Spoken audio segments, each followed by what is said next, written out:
Eh bien salut tout le monde, c'est Shepard, j'espère que vous allez bien. Aujourd'hui on se retrouve pour la meilleure classe de Black Ops 2 pour un bon gros viol comme on les aime. Vous allez le voir, un petit truc bien sympathique, je vous en dis pas plus. En tout cas il s'agit d'un petit 87 de ratio et d'une petite nucléaire assez express, donc un truc bien sympa. Au passage, si bien sûr vous allez mettre un petit pouce vert, c'est gratuit, pas cher, et c'est toujours ce que je préfère, donc voilà. Alors bien sûr, comme d'habitude, le lien de la classe sera dans la description afin d'éviter tout viol de votre part dans les commentaires pour savoir la classe, donc profitez-en, n'hésitez pas. Alors on va quand même parler un peu de la classe, et là j'ai envie de vous dire, je vais vous donner le conseil le plus inutile du monde qui est déjà de jouer la Scorpion sur des petites maps, et là beaucoup d'entre vous s'en douteront, parce que la Scorpion n'a pas beaucoup tout simplement de portée. Mais je vais vous dire aussi tout simplement que la Scorpion ne doit pas se jouer de manière full rush, c'est vraiment au contact. La Scorpion doit au contraire vraiment se jouer au contournement. Et vraiment en cédant le plus possible des obstacles afin d'engager le combat à moins de 20 mètres de vos adversaires. Tout simplement parce que si vous engagez justement le combat à plus de 20 mètres de vos adversaires, tout simplement même contre un adversaire qui s'est à peine visé, vous allez tout simplement vous faire détruire et finir la tête dans le caniveau. Et c'est pas top pour pas vous le cacher. Donc voilà, franchement, si vous êtes... Je ne peux pas vous le cacher, quelqu'un qui rush énormément et vraiment dans le tas, je vous déconseillerais cette arme parce que vous allez tout simplement vous faire détruire ou alors faire un de ratio et c'est vrai, on peut faire mieux, surtout avec cette arme qui est vraiment énorme, je vais pas vous le cacher. C'est d'ailleurs une des mitraillettes quand la mieux gérée, les plus puissantes pour pas vous le cacher, donc voilà. Alors pour ce qui est des atouts, l'atout primordial bien sûr est dextérité, tout simplement parce que vous allez engager les combats le plus près possible, donc il faut viser le plus rapidement. Alors je vous conseillerais aussi la poignée ergonomique avec dextérité pour vraiment tout simplement viser instantanément et vraiment détruire vos adversaires. Avec la visée laser qui peut être vraiment exceptionnelle à la place de la poignée, contrairement à ce qu'on pourrait croire, parce que la poignée est essentielle souvent sur les armes si vraiment le combat est à longue distance. Et vraiment, si vous engagez le combat à longue distance avec cette arme, vous allez tout simplement vous faire détruire. Et je vais pas vous le cacher, une poignée va pas changer énormément de choses. Si au contraire, justement, vous jouez de manière très rapprochée les combats de manière très intelligente, si vous engagez le combat à 5-10 mètres, une poignée va pas changer énormément de choses. Donc vraiment, je la déconseillerais pas, mais plutôt la visée laser.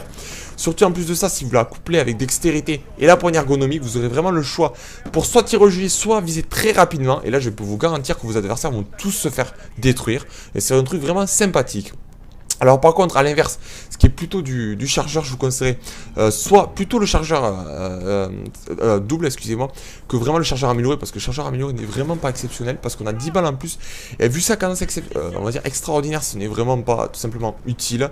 Je vous conseillerais plutôt le chargeur tout simplement double, parce que vous allez recharger énormément de temps. Alors ça se dit pas rechargeur double, excusez-moi, je dis un peu de la merde, vraiment m'en veulez pas, je ne sais plus du tout du nom, excusez-moi, c'est pas la peine pour me caillasser un peu la gueule, vraiment excusez-moi, mais vraiment je vous conseillerais plutôt ce chargeur.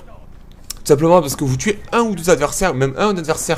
Et si en plus de ça, vous n'avez pas une très bonne précision, vous allez vider tout votre chargeur. D'ailleurs, si vous n'avez pas une très bonne précision, vous avez entre 10 de précision en général. Je vous déconseillerais cette arme parce que vraiment, elle nécessite pas mal de précision. Surtout à viser, en viser, ce qui est tout à fait logique. Donc voilà. Mais vraiment le chargeur d'eau plutôt que le chargeur amélioré parce que vous rechargerez énormément de temps et vous allez perdre énormément de temps. Donc voilà. Alors d'ailleurs ce que je pourrais vous conseiller, un dernier conseil avec cette arme, c'est quand vous tirez à longue portée, vous ajustez votre joystick ou votre pad, etc.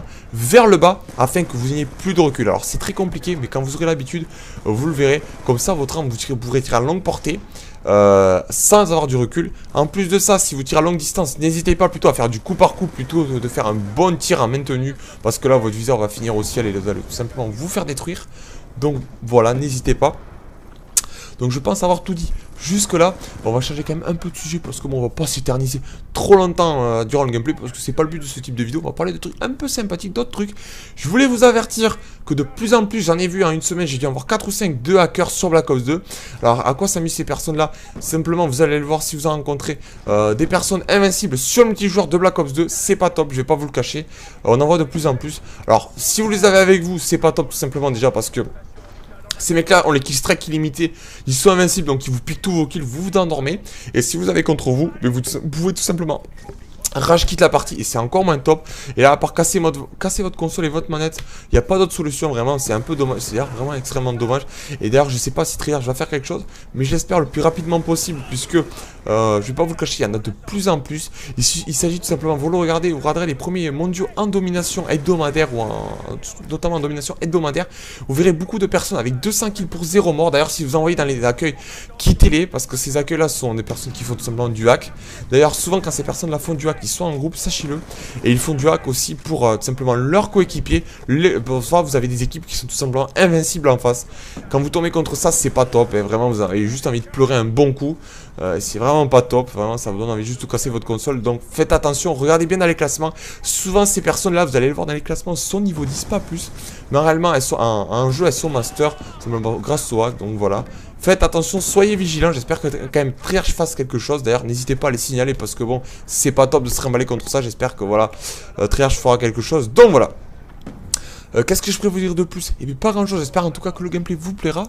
Pour une fois j'avais envie de changer quand même un petit peu du gameplay traditionnel. Je me suis dit, bon on va pas vous proposer un gameplay comme d'habitude, voilà, en soutien, c'est pas top. Là j'ai mis le groupe de chasse et le chien pour vraiment les mecs prennent une bonne sauce dans la tête. Il y a quoi, il y a rien de mieux j'ai envie de vous dire, pour changer un petit peu parce que c'est vrai que ça fait au moins 10 ou 15 vidéos que je vous propose. Comment dire, des gameplays en non létal, c'est-à-dire avec que du drone brouilleur, de la microstation. Et là vraiment j'avais proposé quelque chose de truc bien sympathique, une petite nucléaire avec vraiment un petit truc vraiment bien meurtrier, donc vraiment pour vous montrer que ben, l'arme elle vaut largement le coup. Donc voilà. Je sais pas quoi vous dire, en tout cas, c'est bientôt la rentrée, j'espère que ça se passera bien pour vous. On se retrouvera la semaine prochaine. Ciao tout le monde, c'était Shepard. Je vous laisse sur cette fin de vidéo. Que vous dire de plus à part que je vous aime tous. Merci tout le monde. Je vous fais des bisous partout là où vous le voulez, sauf en bas comme je vous le dis à chaque fois. Et ciao tout le monde, c'était Shepard. Peace, les bordel. À la semaine prochaine. Ciao tout le monde, c'était Shepard. Peace.